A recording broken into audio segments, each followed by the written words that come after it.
Si Thomas Sieggy mourait demain, il serait enterré ici dans le cimetière de Presles. Et ce serait dans ce cercueil en bois qu'il a fabriqué lui-même. Mais cela ne le satisferait pas tout à fait.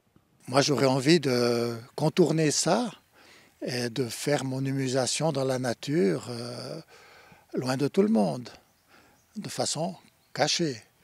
Mais voilà, c'est pas légal. Donc si les gens qui m'aident à faire ça, ils peuvent avoir des problèmes. Hein. Ça entre dans le problème de l'atteinte à la paix des morts. Alors que finalement, il n'y a rien de plus beau que de se coucher dans une forêt et de finir composté naturellement dans la forêt. Cet acteur culturel à la retraite s'intéresse depuis plusieurs années à la fin de vie. Pour lui, la crémation est une pollution et un gaspillage d'énergie. Et pour lui, un enterrement réalisé dans les normes actuelles, à 1,5 m de profondeur où les décomposeurs sont moins actifs qu'en surface, n'est pas assez proche de la nature. Il s'agit pourtant là des deux seules formes d'inhumation autorisées en Suisse. Thomas Sieggy aimerait que cela change.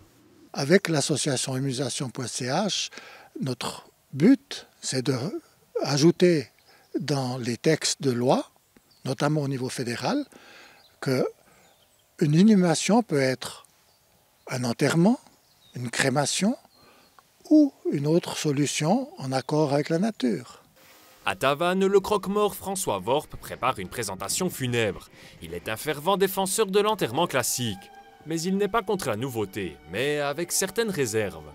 Il faut prendre des mots un peu durs, mais pas tricher avec les gens. Il ne faut pas tricher. Il ne faut pas qu'ils aient l'impression que ça se passe comme ça. Il faut qu'on sache que c'est la putréfaction, du pourrissement du corps.